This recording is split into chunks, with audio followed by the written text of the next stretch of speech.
pessoal, sejam muito bem-vindos a mais uma edição do People Talks.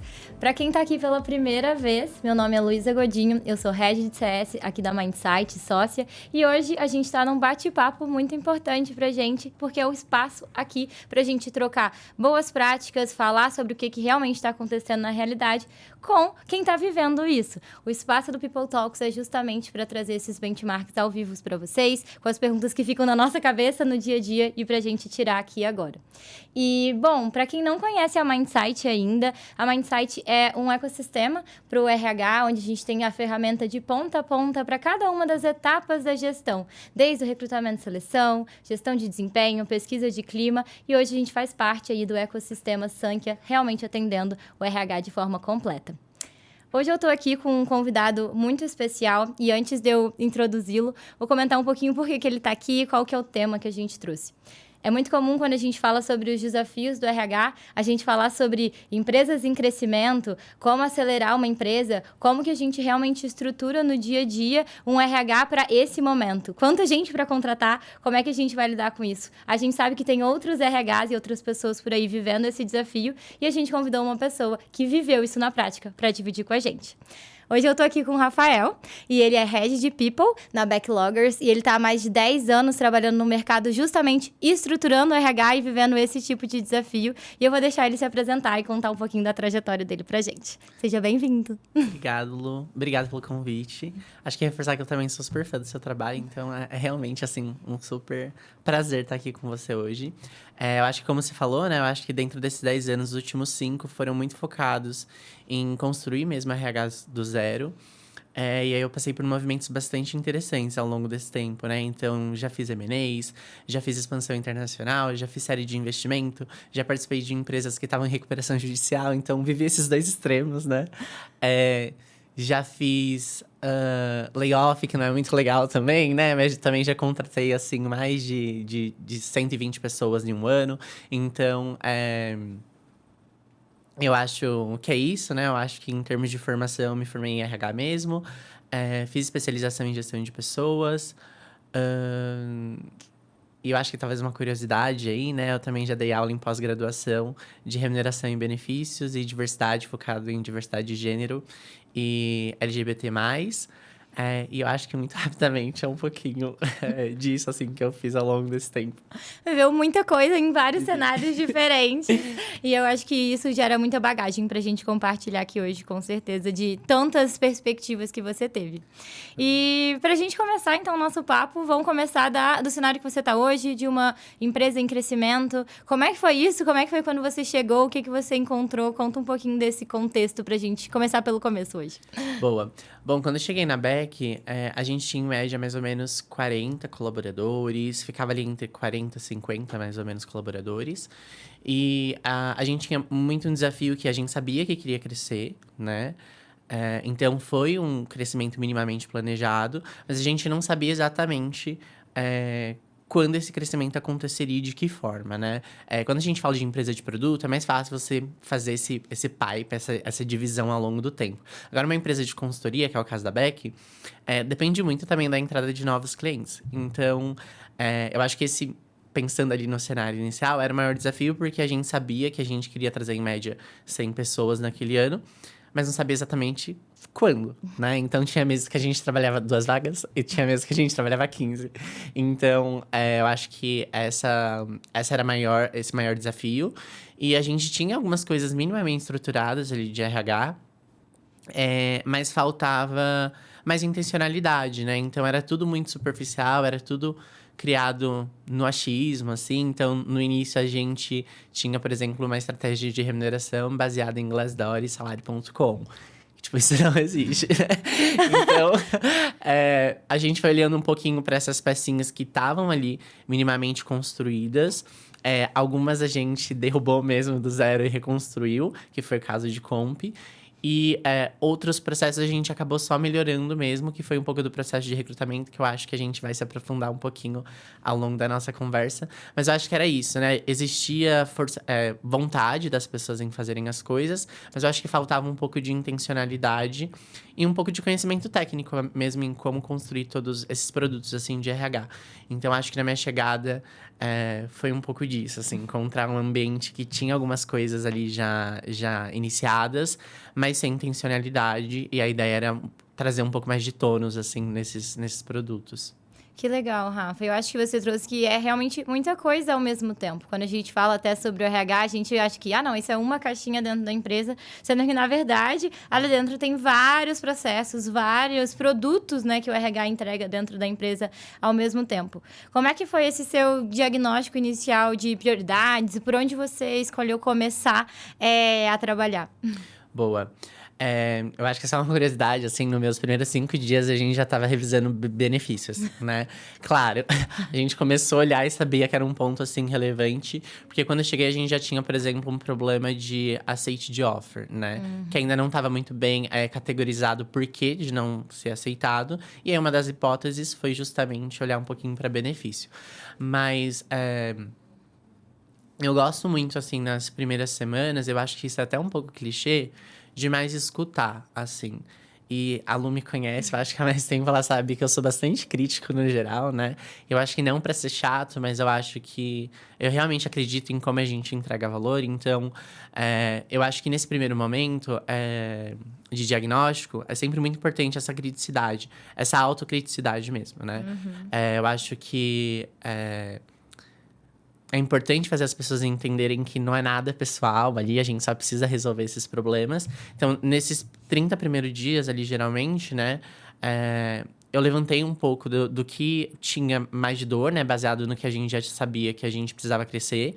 Então, e aí quando a gente fala de crescimento, quer queira, quer não, a gente tá falando de recrutamento. E a gente precisa arrumar isso, né? Então, foi muito isso, né? A gente olhar um pouquinho do que a gente tinha minimamente ali de informação em relação a crescimento, o que a gente tinha, assim, de alavancas principais para aquele ano.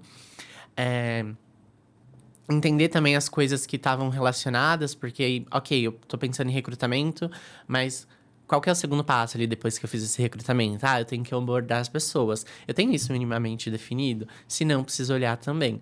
Depois que eu tenho onboard, preciso acompanhar essas pessoas, né? Eu vi, inclusive, recentemente uma profissional de RH, que eu sempre esqueço o nome, mas que eu gosto bastante.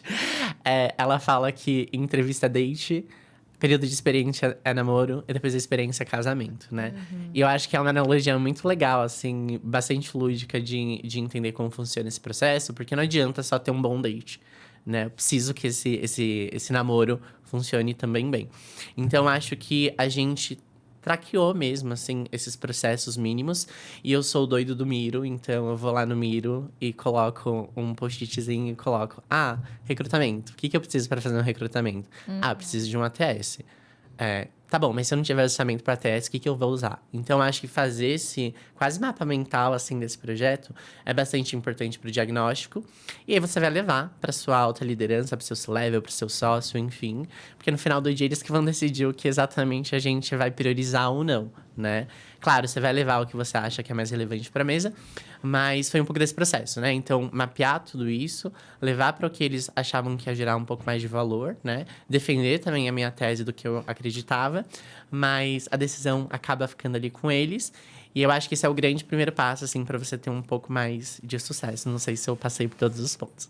Com certeza. Eu acho que você entrou no ponto agora que é bem legal, né? Quando a gente tá falando sobre crescimento, existe uma pressão por contratação, que eu acho que você comentou um pouco por alto. Mas me conta um pouco sobre como que é essa relação até com a empresa. Porque a gente sabe que o crescimento, ele é da empresa e a gente não quer que o RH seja um obstáculo nesse caminho, né? Então, me conta como que era essa interação, quais eram as pressões que você recebia, qual era a diretriz e como que você foi conciliando isso nesse momento.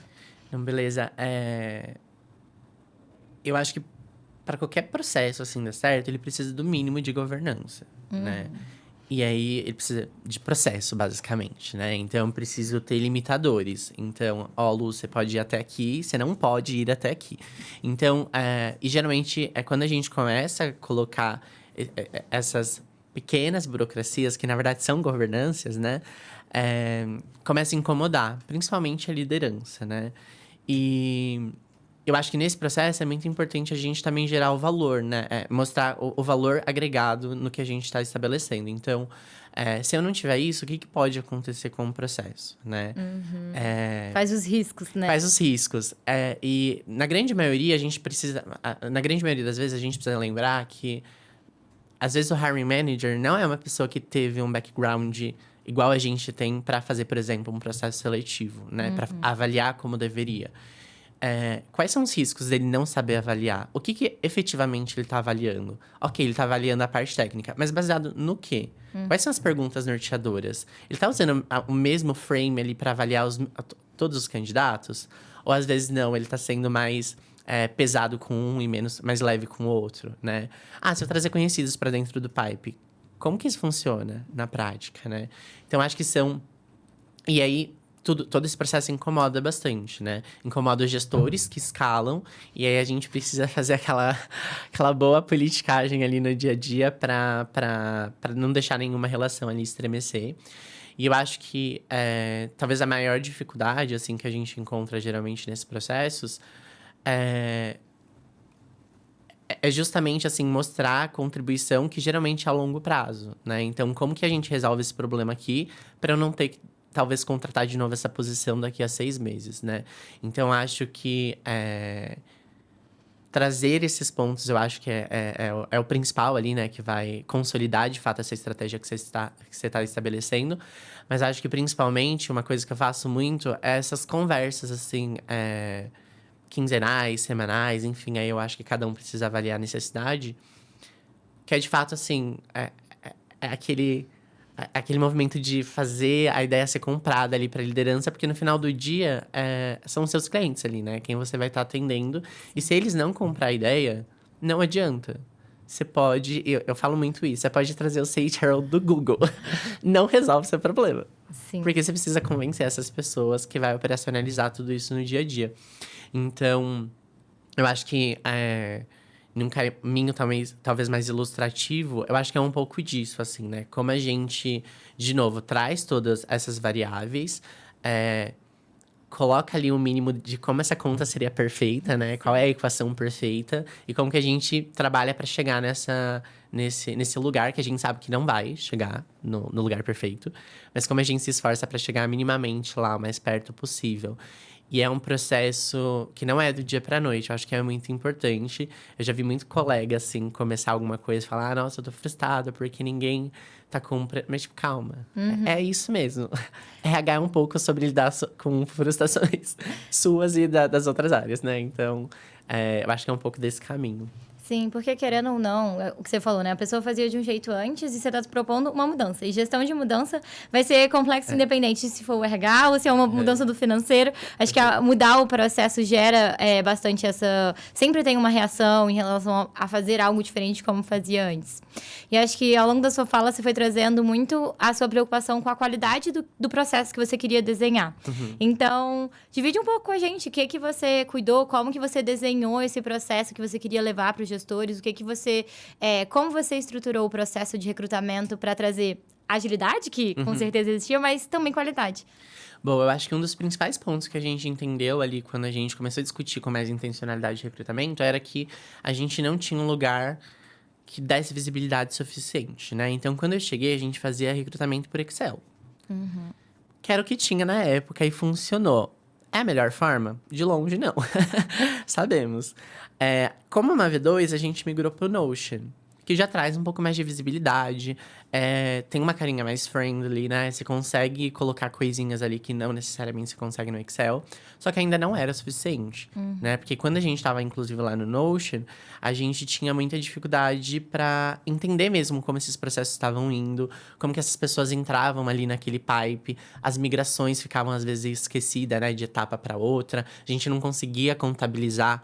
A Lu entrou no pipe tal dia e ela foi contratada tal dia. O SLA ficou não de existia, fora. Todos os dados não existiam, era muito aquilo. Eu acho que tá funcionando. A única coisa que a gente traqueava mesmo era a data de abertura da vaga e a data de finalização.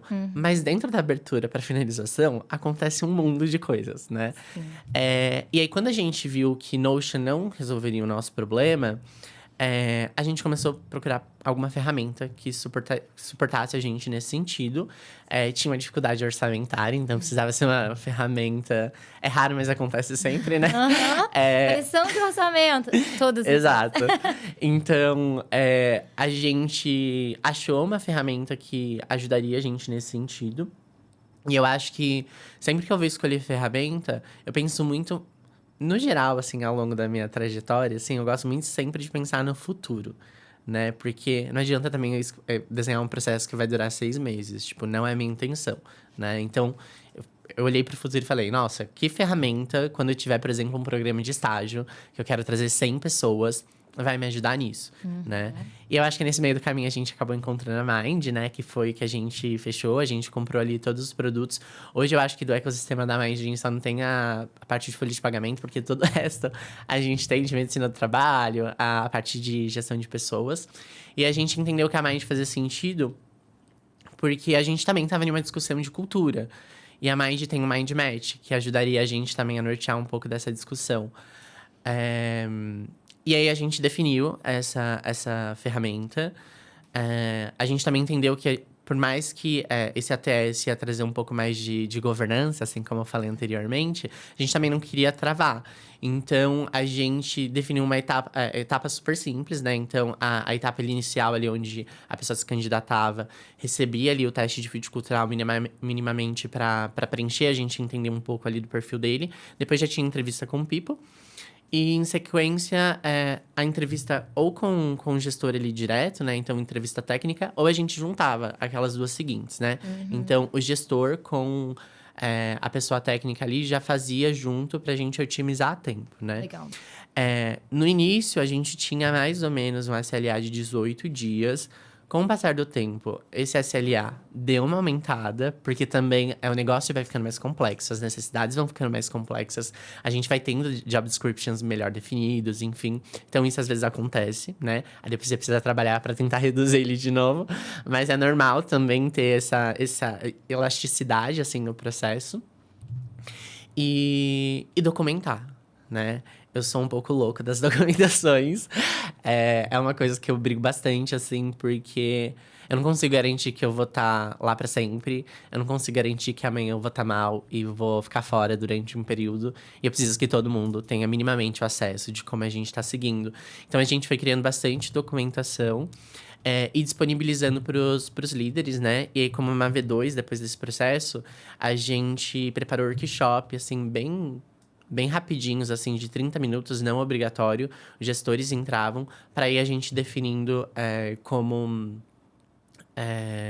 a relevância disso tudo, a importância. Então, como que eu escolho uma pessoa do meu time técnico para participar do processo? É um peso muito relevante, Sim. né? Talvez É não um faça... avaliador.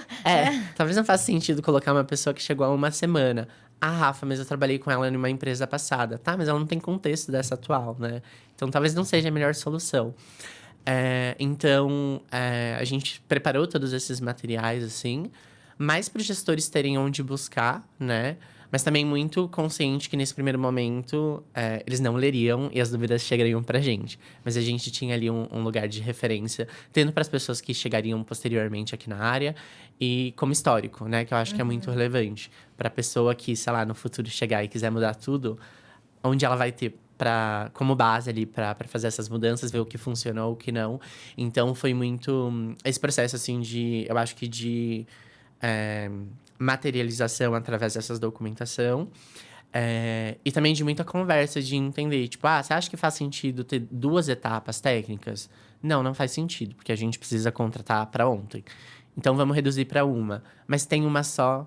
Como que isso impacta? O que o mercado fala de ter só uma etapa a mais? Então, trazer essas provocações para ir co-construindo. Porque, como eu já falei anteriormente, não adianta eu construir uma coisa com 60 etapas, sendo que as pessoas não vão usar, né? Ou não vão usar como deveria. Então, acho que foi um pouco a gente tentando, assim, alinhar um pouco da expectativa dos gestores, do negócio e a nossa também enquanto área. Porque eu acho que também é importante a gente se impor, assim, enquanto estratégia de gente, assim, né? Mas acho que, no geral, falei bastante, mas acho que é um pouco disso. Não, falou bastante, porque eu acho que é isso. Tem o processo sendo construído e o processo sendo executado. Então, acho que você trouxe bastante essas duas lentes, porque você não vai fazer sozinha a contratação, né? Então, Não. parte desse pressuposto. Você comentou levemente falando sobre cultura, e eu acho que esse é um ponto super legal para falar sobre empresas em crescimento, né? Quando a gente tem uma empresa menor, que as pessoas estão ali, as pessoas vão se adaptando à cultura. Como fazer isso? Como cuidar dessa parte de cultura quando você está com uma empresa escalando e em crescimento? Como que você cuidou disso na Backloggers. Eu acho que tem aquela frase do Peter Drucker, né? Que a cultura come a estratégia, né? Se ela não estiver bem consolidada, eu acredito muito. E eu tive também uma chefe que ela falou que a nossa cultura ela tem que ser tão forte que ela vai repelir quem não tá dentro dessa cultura. E eu acho que quando a gente chegou, a gente notou coisas que a gente acreditava aí enquanto pessoa, CPF, assim, que a gente não gostaria de replicar. Mas viu também que coisas que o negócio não queria. Na época, a gente fez um exercício de cultura com metade da empresa, de senioridades diferentes, enfim. Trouxe para São Paulo, a gente passou 2 tardes ali discutindo tanto jornada do cliente quanto como cultura. E você pode perguntar, foi proposital discutir jornada e cultura no mesmo dia? Foi, porque eu preciso... A Lu da Blip falou, não existe workplace se não tem marketplace. E é isso, a gente precisa entender quem a gente está atendendo para fazer essas definições. E a gente conseguiu construir minimamente os nortes e entender o que a gente não queria. E depois a gente foi pra Mind, e aí pra setar ali no Fit. E é uma coisa que a gente percebeu que foi muito interessante. E aí, muito obrigado, André, se você estiver assistindo isso, que apoiou muita gente nesse processo.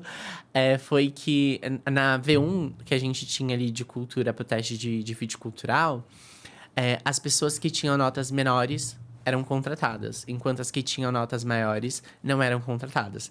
Ou seja, tinha um erro ali de expectativa do que a gente tinha setado. Na segunda vez, a gente conseguiu o inverso, que era o que a gente de fato desejava. As pessoas que tinham notas maiores eram contratadas. E eu acho que manter a cultura nesse ambiente assim de crescimento, agora voltando um pouco mais para sua pergunta, é entender que talvez você não vá garantir, talvez não, provavelmente. Talvez afirmando aqui, né? Você não vai garantir que 100% da sua força de trabalho esteja super aderente com a sua cultura, né? Você precisa reforçar através dos ritos que você tem, aí seja ao Rendes ou o próprio BP ali nas reuniões que tem semanais, quinzenais, enfim, com as lideranças que ela atende. O que a gente tolera e o que a gente não tolera. E como a gente não cria precedente. Eu acho que é o mais importante, né? Sim. Então, assim, se eu não tolero falta de transparência na minha empresa, então não abre exceção. Mas a Lu é head de não sei o quê. Não abre exceção, né? E geralmente, para você ter uma cultura ali fortalecida, você precisa talvez de 2 coisas. Uma política de ação em consequência, ou um código de ética, um código do colaborador, um handbook, enfim. Não sei como você quer chamar, mas você vai precisar de uma diretriz falando ali minimamente e um deck de cultura que acompanha, né? Sim. Então, esse é o esperado, que foi o que a gente fez, assim, né? Isso é o que a gente espera. Se você não fizer isso, essas são as consequências. E essa é a nossa normativa ali, padrão, para cliente, para colaborador. E é isso que precisa ser seguido. Então, a gente tentou construir literatura, assim mesmo, né? Pra dentro de casa. De, tipo, essa é aqui que você precisa se basear. E começou também a fazer essa provocação. Como V2, a ideia também é levar isso um pouco para avaliação de desempenho. Acho que eu já discuti com você no passado. Eu não sei o quanto que eu acho que cultura talvez deva ir para avaliação de desempenho. Eu me pergunto bastante, assim. Onde exatamente a gente faz esse parâmetro, esse termômetro, sabe? Mas eu acho que foi muito criando ali um lugar para as pessoas se basearem, assim, que a gente tenta garantir. E eu acho que ter o time de recrutamento muito treinado, né? E aí, essa é a importância dos pareceres, né? Não dá para eu contratar pessoas com pareceres bilhetes, que eu chamo. Que essa pessoa é muito boa, contrate. Isso para mim é nada. Então, é uma coisa que a gente pegou muito pesado, assim, de... a gente já até seguiu com candidatos com pareceres menores, mas com uma grande recomendação ali, enquanto histórico, de... Olha, isso pra gente não disse muita coisa, então... pode existir ali um risco. Então, eu acho que talvez criar esse material, né, para as pessoas se visitarem, ter estabelecido ali a importância desses pareceres para a construção ali de histórico, para se a gente tiver algum problema, entender onde a gente errou para não errar de novo. E ter o time ali que está envolvido nesse processo de contratação muito bem preparado para garantir que a gente perpetue o máximo possível dessa cultura, sabendo que ela não vai ser atingida integralmente. É o nosso sonho? É o nosso sonho. Mas se alguma empresa conseguiu, conte pra gente como fez, porque é bastante difícil, né? Se candidatem aí pra vir aqui e contar pra gente. Exato. Boa. Legal, Rafa. Eu acho que agora a gente até começou a falar um pouco além da parte de recrutamento, que é justamente o movimento de escalar, ele exige mais coisa, né? Ele exige cuidar dessa outra parte de gestão. Quais foram os pontos que hoje você destaca que, de gestão mesmo, além do recrutamento, que fizeram a diferença para você gerenciar esse processo de escalar a empresa? Boa. Eu acho que foi muito. A gente trabalhou muito com a consciência dos líderes, né? Do momento que a gente estava. Como eu falei, é eles que orquestram boa parte desse processo. Então, e aí parece uma coisa muito boba e trivial, mas não é, né? É manter todo mundo na mesma página, mesmo que minimamente de forma assíncrona, é muito relevante também para eles entenderem de novo, se eles não fizerem alguma coisa, o que impacta, né? Além ali do processo de recrutamento, outros produtos também foram surgindo, né? Então, uma necessidade de ter uma estrutura de canais de comunicação mais redonda, onde a gente tinha definido quem poderia postar. Porque, às vezes, o que acontecia era, a gente fazia um comunicado super sério, alguém postava, ai, gente, graças a Deus é sexta, né? Meme de tecnologia que ninguém entendia. Aí perdia muito ali o tom, né? Então, a gente também fez essas divisões de canais de comunicação. A gente tentou trabalhar e aí a gente acabou... não deu tempo ainda, né, de validar tudo isso, mas a importância também desses one-on-ones e manter os times conectados nesse sentido, até porque na Beck a gente é majoritariamente remoto. Dentro também desse processo, para também manter todo mundo na mesma página, eu acho que com energia, a gente trabalhou também muito eventos pontuais de integração, e que parecem que são coisas que não têm feito, mas tem, assim. Então, às vezes, colocar todo mundo em uma sala para concurso de fantasia de Halloween, sabe? É muito importante também essa integração, assim, nesse processo. Uma coisa também que foi bastante relevante foi... Ok, estamos crescendo. Como eu falei anteriormente, em consultoria, quando eu falo de crescimento, eu tô falando de aumento de custo operacional. E eu falei que no início a gente tinha uma estrutura de compensation bastante duvidosa. Então, acho que dos processos que ensinou bastante a gente foi criar uma estrutura assim do zero de compensation. Então, entender que o que a gente tinha não funcionava. A gente derrubou todos os grades, assim, e fez um processo de releveling com todo mundo. A gente fez uma pesquisa de mercado para entender as faixas, né, de remuneração. Antes a gente tinha, eu acho que 7 grades, a gente passou a ter 9. E a gente foi para uma metodologia menos carreirista e mais de impacto. Legal. Então, para mim é indiferente o título que a Luísa tem. O que eu quero saber é o quanto que ela traz de impacto para o negócio, e é baseado nisso que eu vou remunerar ela, né? E aí, dentro da entrevista, a gente analisa, e é uma fórmula bem matemática, assim mesmo, né? Então, isso ajuda também a trazer um pouco mais de clareza, que eu tenho o impacto esperado, baseado na minha entrevista de competência, por exemplo, eu mapeio se ela tem, de fato, essas competências para gerar esse impacto que eu tenho, e baseado nisso, eu classifico ela em um grade ali e remunero ela a partir disso, né? Então, acho que foi um processo que trouxe bastante maturidade, e eu acho que mais que maturidade foi trazer uma visão mais orçamentária, mais financeira, assim, pro RH, que eu acho que é uma coisa que a gente ainda, enquanto RH, peca bastante, assim, né? A gente fala de diversas agendas, assim, simultâneas, mas no final do dia, assim, quando a gente tá discutindo com o board, com os founders, eles querem saber, tá, mas quanto isso custa? E aí a gente vê que as decisões de pessoas são baseadas no financeiro também disso, né? E geralmente a gente não acompanha.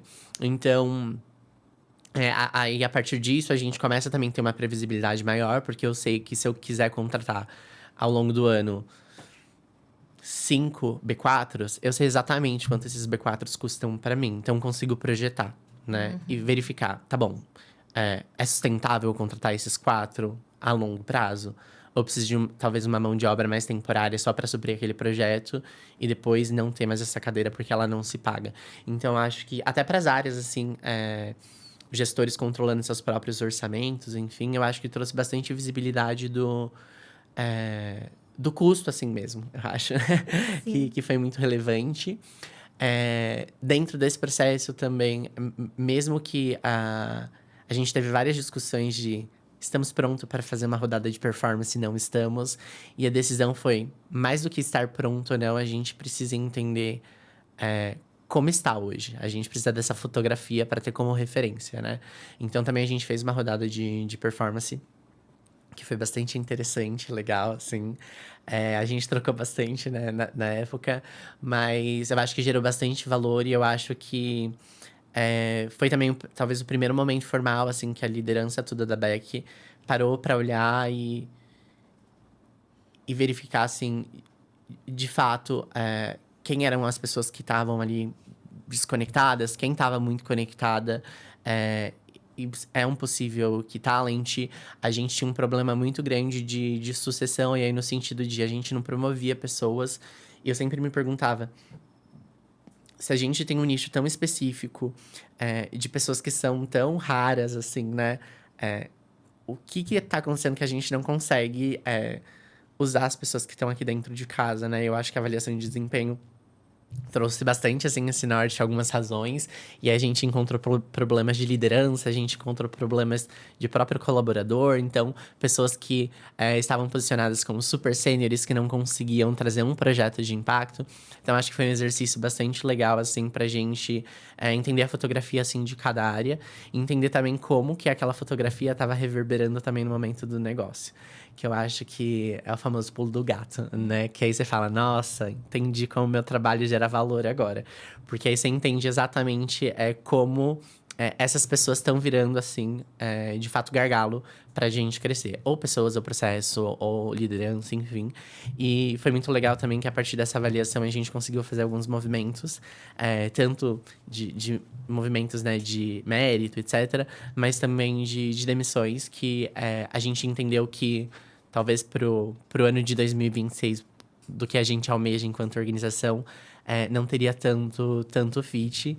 E eu acho que dentro disso tudo, né, que eu falei de produtos, assim, mais gerais, várias coisas vão se abrindo, assim, também, né? Quando eu crio uma política de compensation, eu abro também várias discussões. Quando eu abro uma estrutura mínima de performance, eu abro, além de expectativas, também muitas outras discussões. Então, eu acho que é como a gente acha o ponto de contato de todos esses produtos que estão sendo criados para manter. Porque, querendo ou não, quando você cria tudo isso, você está criando burocracia, você está criando processo, né? Mas eles têm que ser minimamente ali flexíveis. E aí, essas políticas, elas também precisam prever isso, né? E eu acho que transparência e claridade nesse processo é muito importante. E aí, só para não me estender mais, que eu falei bastante,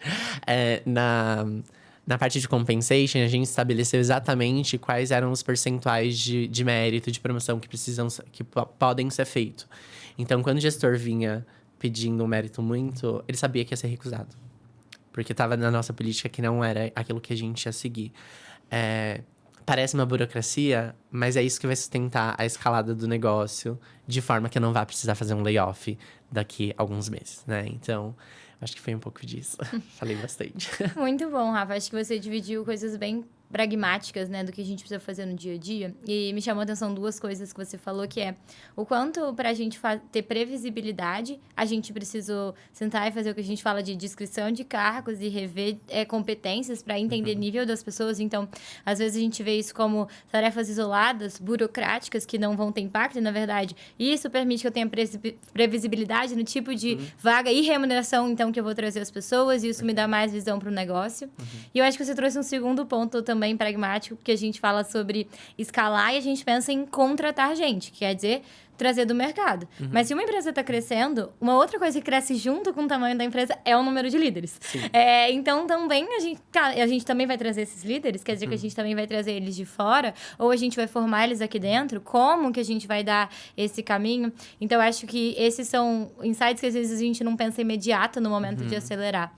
E você trouxe um pouco agora sobre isso, né? A avaliação de desempenho e o papel que ela exerceu nisso. Falo quantas empresas procuram a gente na Mindsight falando assim, não, minha organização não está pronta, não está preparada para isso.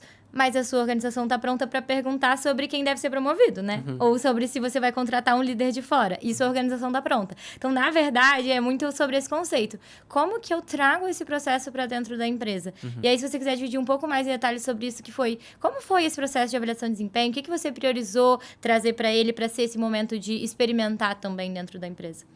Boa. Eu acho que teve essa fase, né, da nossa discussão de estar no momento certo ou não.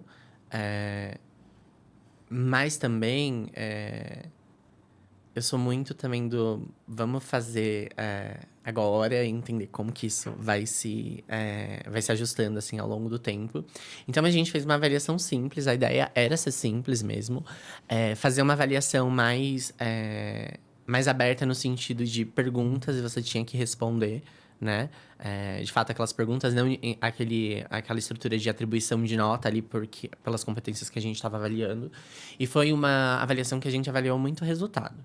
Então, a gente fez perguntas como... você avalia que a Luísa atinge os resultados que estão ali estabelecidos e desenhados para ela? Se sim, me conta aí um pouco por quê. Se não, também, né? Quais são os pontos que a Luísa faz, que ela deve continuar e como que isso impacta o negócio? E o contrário também. Então, foram perguntas, assim, muito nesse lugar, que era para incomodar positivamente mesmo essas pessoas e colocar essa reflexão. E também a gente voltar até... uma coisa que a gente... Para a liderança que a gente queria analisar muito era a capacidade avaliativa dessas pessoas, né? A gente ainda tem alguns desafios, assim, pensando em org design para divisão de quantidade de pessoas por liderança, etc. Isso ainda não está 100% definido. São coisas que a gente tem discutido. E eu acho que a avaliação também ajudou a gente um pouco nesse sentido de... em alguns líderes a gente percebeu um padrão de... Ele começava as avaliações bem, mas ia perdendo, assim, né? Eu acho que o engajamento, assim mesmo, com a própria avaliação. E quando a gente ia ver, ele tinha 30 pessoas abaixo dele. Tipo, então, temos 2 problemas aí. Então, a gente fez essas perguntas mais abertas para avaliar isso. E até entender, a avaliação ajudou um pouco a gente a entender também o resultado de... Ok, o negócio tem uma expectativa. Essas são as pessoas que eu tenho. É isso. Não adianta plantar batata e querer colher repolho. Se a gente tem essas pessoas entregando isso hoje, é esse o nosso resultado. E aí foi bastante interessante porque, por exemplo, no início do ano a gente começou com uma meta, né, financeira. E ao longo dessas discussões, assim, dos 3 primeiros quarters, essa meta mudou. Porque eu acho que justamente, né, teve, assim, esse processo de reflexão de essas são as pessoas que a gente tem hoje. E também olhar se a gente quer ter uma meta talvez maior, por exemplo, para o próximo ano, como que talvez eu desenvolva essa pessoa? Que aí vai abrir uma outra caixinha ali, né, de produto de RH. Então, a gente teve essas discussões. Nos momentos também de calibração, isso a gente conversou bastante também, né?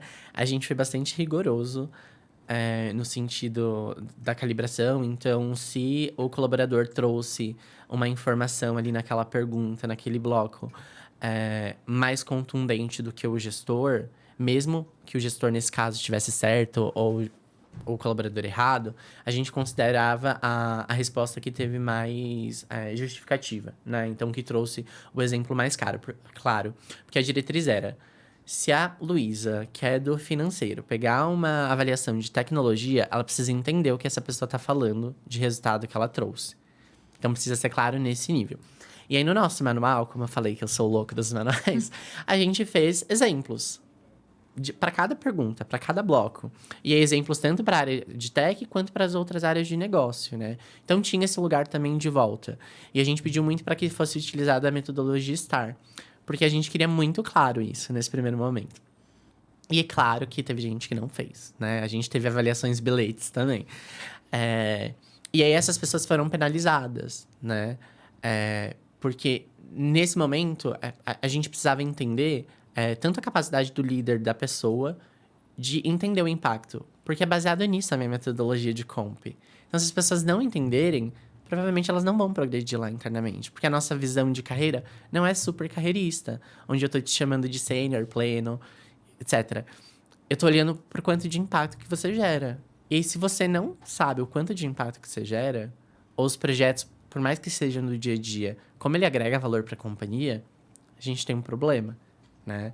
Então, a gente pesou, assim, um pouco a mão nesse sentido de movimentar ali as notas. Mas eu acho que, em contrapartida, a gente também dá um bom recado, assim, para a companhia como um todo da relevância desse processo pra gente como um todo, né? Que não é um processo, assim, para inglês ver. A gente quer usar ele de forma intencional. E o quanto que ele impacta, assim, a carreira e o como ele vai ser decisor, assim, de carreiras. A gente não foi para uma discussão depois de PDI, dessa avaliação em específico, porque, de novo, era mais para entender um pouco da fotografia, né? Mas como expectativa a gente tem, assim, para as próximas, né, avaliação, ter depois ali um desenho mais redondo, porque a avaliação também ajudou a gente a fazer alguns ajustes de job descriptions, né? De competências que a gente estava achando que era super mega importante, que não eram, e competências que já é tão intrínsecas, assim, da nossa população, assim, no geral, que talvez não faça nem sentido entrar, assim, nesse job description, que a gente poderia avaliar outra coisa, assim, alguma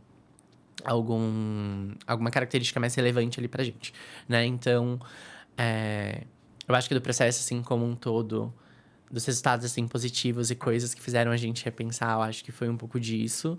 E eu acho que talvez o maior benefício, assim, pensando agora em colaborador, é ter um espaço onde eles consigam dividir isso, né? E isso faz muita falta. Então, a gente recebeu bastante feedback mesmo eu não tendo recebido uma promoção, mesmo eu não tendo recebido um mérito, foi muito legal ter essa oportunidade de, tipo, trazer esses pontos, né? E os gestores também falaram, nossa, fulano trouxe tal coisa que eu não tinha parado para pensar naquela ótica, né? E eu acho que, acima disso tudo, essa discussão positiva, assim, mais propositiva entre o líder e liderado, de como... de coisas ali que, às vezes, no dia a dia, passam batido, assim. Uma entrega que, às vezes, foi super relevante, mas no dia ali que você tá em 8 projetos seguidos, você acaba não olhando. Então, acho que também foi muito legal esse processo de setar algumas expectativas, assim, de gestores. E algumas movimentações ainda estão acontecendo, né? Tanto de promoção, de mérito, quanto também agora, né, de alguns desligamentos que a gente entendeu que faria sentido fazer. Mas eu acho que foi muito legal, assim, pra gente dar um próximo passo, porque eu acho que o processo de performance traz maturidade forçada para as empresas. E eu acho que era um pouquinho também do exercício que a gente queria, assim, né? Forçar um pouco pra gente ir pra esse lugar mais de ação, sabe? Em relação a esse processo. Mas acho que é um pouco disso tudo. Eu acho que é isso, não tô preparada. Agora você viveu já, e agora você já tá num outro patamar. Uhum. Legal, Rafa.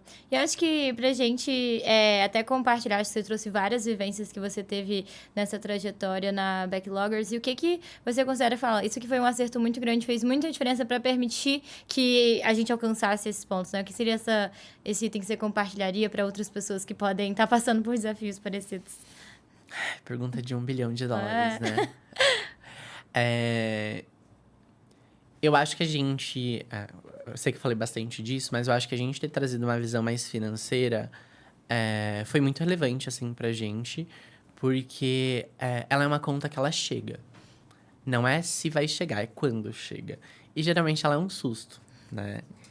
E quando essa conta chega e você talvez não tenha recebido um investimento de, sei lá, alguns dólares, milhões de dólares, ele vai ser pesado, assim, pra você, né? Então, eu acho que quando a gente entendeu que, nesse processo como um todo, analisar, assim, custo, e aí tanto de trazer pessoas quanto de ferramenta, enfim, era muito relevante, eu acho que leva também a gente pra um outro nível, assim, de discussão de negócio, assim, né? Porque a gente sabe exatamente... Uma coisa que a gente se perguntou bastante tá, minha folha tá custando isso. Qual que é a média de contrato que entra? Porque assim, se eu tenho uma média de contrato, vou dar um exemplo, né? Eu tenho uma folha que custa R$1.000. Se eu tenho uma média de contrato que é R$50 mês, quantos contratos eu preciso vender para pagar minha folha? Eu vou ter lucro no final do ano? Então, assim, foram coisas que a gente foi se questionando, que no geral a gente não vê como uma tarefa nossa. Tipo, essa é uma tarefa de vendas, saber o tamanho dos contratos. Mas assim, alguém precisa pagar essa conta, né? E talvez essa cadeira deixe de existir porque a gente não vai ter dinheiro. Então, não era o caso, né? A gente estava saudável financeiramente. Mas foi um pouco disso que a gente fez, entender mesmo esse conceito, assim, mais de total comp. Que eu acho que no Brasil a gente ainda não tem tão cristalizado, diferente, por exemplo, dos Estados Unidos, da Europa, que já fala de compensação total ali no dia 1 da negociação de proposta. E aqui no Brasil eu acho que a gente tem mais dificuldade. E foi tentando entender um pouco mais esse conceito, né? E todas as particularidades, por exemplo, no Brasil, que a gente tem de legislação, de férias, de 13º, de impostos e tudo mais. Trazer tudo isso para conta. Hoje a gente acompanha a folha, assim, na unha, todos os meses, para entender o que teve de diferença, quanto que foi essa diferença. As horas extras desse mês representou quanto por cento dessa folha? Se eu dar um aumento hoje para a Luísa, quanto que isso impacta a longo prazo, sabendo que a Luísa tem 1000 anos aqui de empresa, enfim. Então, todas essas pequenas alavancas ajudaram muito a gente a crescer inteligente, assim, sabe? Esse ano a ideia não é que a gente cresça muito, assim, igual a gente cresceu o ano passado. Só pra você ter dimensão, a gente fez 80 offers ano passado, mais ou menos, em 11 meses. É muita coisa. É bastante coisa. Então, pensa, né? Eu tô trazendo 80 novas posições, seja ela de substituição ou de novos headcounts. E quanto que isso custa, assim, no final do dia, né? Então, acho que acompanhar... Claro, a gente vai aprendendo coisas também, né? Então, hoje a forma que a gente acompanha é bem diferente do que a gente acompanhava em fevereiro do ano passado. Mas ter essa visão mais financeira e de custo, assim, ajudou muito a gente a escalar, assim, de forma correta. E também entender que a gente, em tecnologia, tem muito essa aspiração de, tipo, eu quero trazer uma pessoa da Nubank. Tá bom, você consegue remunerar igual a Nubank? Não, então não vai trazer. Expectativas realidade, né? Então, acho que isso ajudou também a gente até setar, assim, um pouco com a liderança de... Talvez a gente vai trazer pessoas de concorrente X que de concorrentes Y a gente não vai conseguir por uma questão de remuneração, né? E a gente, a partir daí, vai fazendo algumas escolhas, vai tendo discussões. Então, acho que talvez essa visão mais financeira, eu acho que se fosse para eu recomendar, assim, para qualquer pessoa que está estruturando um projeto, eu acho que seria olhar desde o início com isso para intencionalidade, porque eu acho que te dá mais força, assim, né, na mesa ali de negociação e de decisão. E eu acho que traz o que o negócio espera de você, né? Que a gente seja previsível e que no final do dia a gente também tem eficiência financeira, né? Porque as contas precisam ser pagas.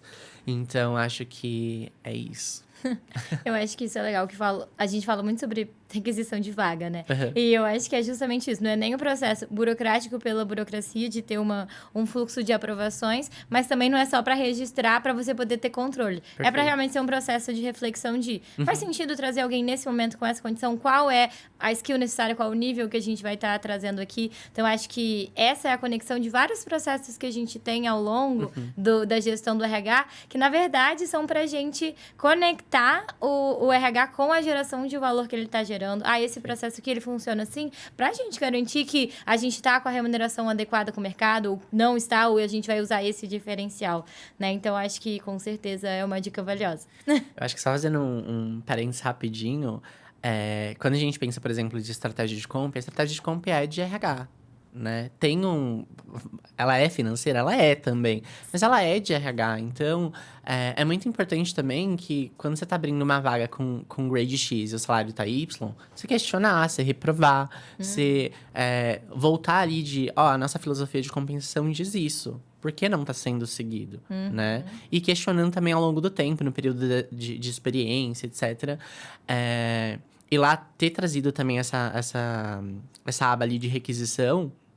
E hoje a gente tem 3 aprovadores ali no fluxo, né? Então, o head ali da área, a gente tem o financeiro, que é onde geralmente acontecem as maiores As barradas, discussões. as discussões.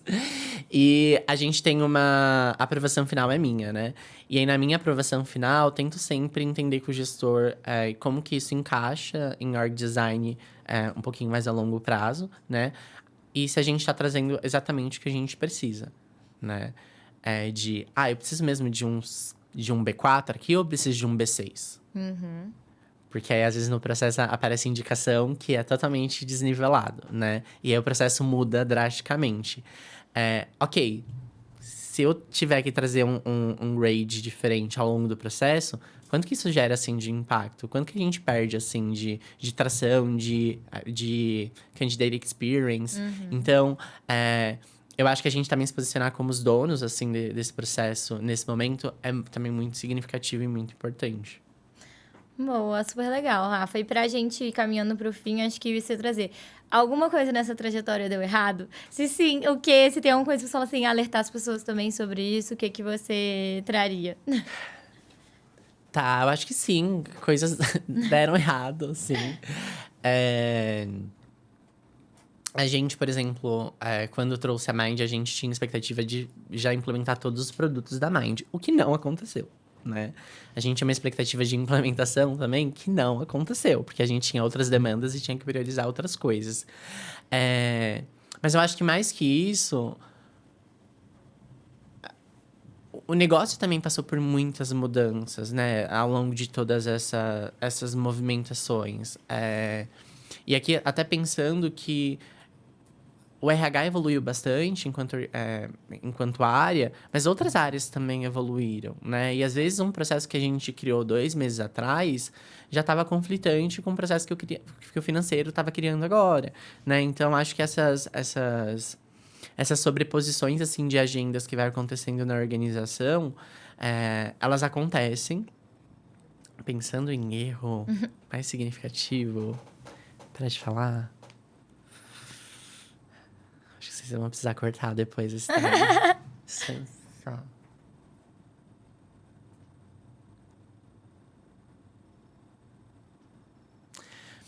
Acho que talvez o maior erro, assim, que a gente teve, e eu acho que foi muito atrelado a essa falta de cuidado que a gente até comentou de olhar como o job description, por exemplo, que a gente esperava dessas cadeiras de forma mais estratégica, foi, eu acho que, às vezes, trazer pessoas que não estavam tão alinhadas com o que a gente precisava.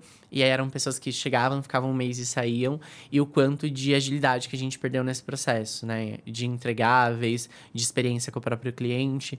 Então, eu acho que talvez erros, assim, de contratação custaram um pouco pra gente, assim, né? Aquele famoso, o barato sai caro, mas nesse caso, a gente tentou otimizar um tempo que não se pagou, assim, depois no final.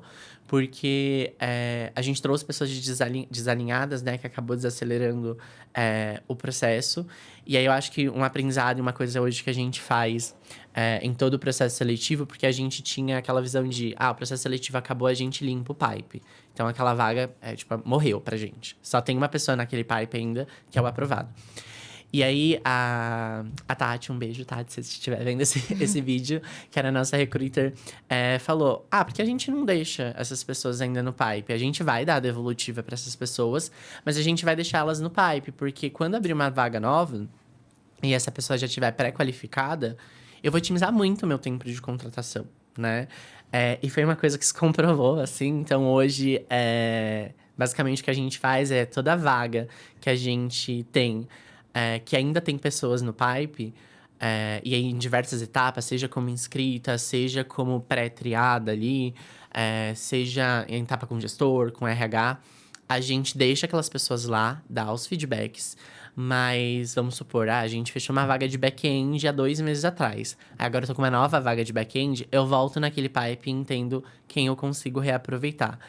E essa parece uma coisa muito simples, assim, mas que movimenta muito o ponteiro. Quando a gente olha para o nosso SLA agora, né, a gente conseguiu, eu acho que reduzir 4 dias úteis, que é bastante coisa, assim, Sim. né, para o cenário. E eu acho que, especialmente para vagas mais complexas, eu acho que pode ser uma super estratégia, assim, para você ter sempre pessoas ali aquecidas, né? Agora, eu acho que como V2 é como que a gente mantém essas pessoas aquecidas enquanto interesse, assim, de querer trabalhar ainda com a gente. Mas como também esse processo garante que eu volte nas pessoas certas e eu deixo de contratar pessoas erradas ali, né? E ganho mais velocidade nos projetos que precisam de fato de velocidade. Eu acho que foi um super aprendizado, assim, que a gente aprendeu um pouquinho na dor, mas hoje tem dado, assim, bons resultados no geral.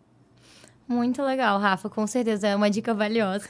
E eu acho que uma das coisas que eu sempre ouço é a gente subestimar o impacto de algumas coisas, né? Seja subestimar o impacto que vai ter se eu, não, vou só correr para fechar a vaga, vou priorizar a agilidade, aí a pessoa sai. Então a gente sente o impacto disso muito direto e às vezes com outras decisões. Não, vou fazer tudo isso. A gente precisa organizar também o trabalho e as coisas que a gente tem capacidade de fazer para que a gente não saia do eixo ali do que é a prioridade para o negócio, para onde deve estar a minha atenção, onde é que tem que estar a minha energia para a gente gerar o valor que a empresa precisa nesse momento, Sim. nesses momentos de crescimento que você viveu bastante. Bom, Rafa, era isso o nosso papo planejado para hoje. E aí eu queria deixar agora um espaço final para você trazer aí o que você considera valioso para uma empresa que está crescendo. Então, deixar esse fechamento também. Boa, eu acho que, primeiro de tudo, uma empresa que está crescendo precisa de um RH. Se você está crescendo e você não tem RH, contrate um. Eu acho que o papel, assim, de pessoas nesse momento, ele é bastante importante. E eu acho que empresas que estão em crescimento, como eu falei, eu gosto muito de pensar em futuro, né? E é um futuro mais distante mesmo. Daqui 3 anos, 5 anos, onde a gente vai estar, assim, enquanto organização? A gente vai ser útil ainda para o mundo, de alguma forma? A gente para de crescer em algum momento? A gente é super escalável infinitamente? Ou a gente escala até a página 2? Então, eu olharia para todos esses fatores, porque quando a gente descer, assim, para uma estratégia de pessoas, se a gente não tiver essas respostas, é onde a gente vai começar a quebrar a cabeça. E aí é onde os layoffs acontecem. É onde os layoffs, cortes, até o produto, às vezes, que é um produto muito bom, assim, perde um pouco de espaço, assim, no mercado, por boca a boca, LinkedIn, enfim, porque não teve essa pré-organização, sabe? Então, eu acho que, da minha experiência, é olhar para uma estratégia, assim, mais tangível, assim, sabe? Onde estão os próximos anos e o que eu preciso para chegar lá. E eu faço isso muito para minha carreira, né? Eu, desde o meu dia 1, assim, no RH, eu sempre tive muito claro onde eu queria chegar enquanto profissional. E todos os caminhos que eu trilhei, independente de título de cargo, etc., foram para chegar nesse lugar um dia. Que eu não sei exatamente quando vai acontecer. Mas todos os caminhos ali que eu fui trilhando foi para chegar lá. E eu acho que o raciocínio de empresa é muito parecido, né? A gente precisa saber qual é o nosso sonho grande, para depois deixar esse sonho compartilhado, né? Essas pessoas precisam sonhar com a gente esse sonho. E aí, a partir daí, criar os seus próprios processos, as suas próprias estratégias para chegar lá. Então, acho que é entender mesmo onde você quer chegar. E eu tenho certeza que qualquer bom RH com essa informação, assim, por mais longe que ela pareça, vai conseguir criar bastante coisa legal e ajudar a sustentar esse crescimento, com certeza. Super legal, Rafa. Muito obrigada, de verdade, por dividir tanto com a gente. Tenho certeza que quem tá assistindo aí, a gente vai ver que foi um bate-papo super rico, com dicas práticas, com coisas que a gente pode aplicar no dia a dia, porque essa é a intenção desse papo também, que seja um benchmark para vocês que estão assistindo a gente, que vocês consigam usar várias das dicas aqui valiosas no dia a dia. Então, muito obrigada para todos que estão nos assistindo. Essa foi mais uma edição do People Talks. Acompanhe aí os nossos conteúdos e a gente se vê num próximo evento. Até mais!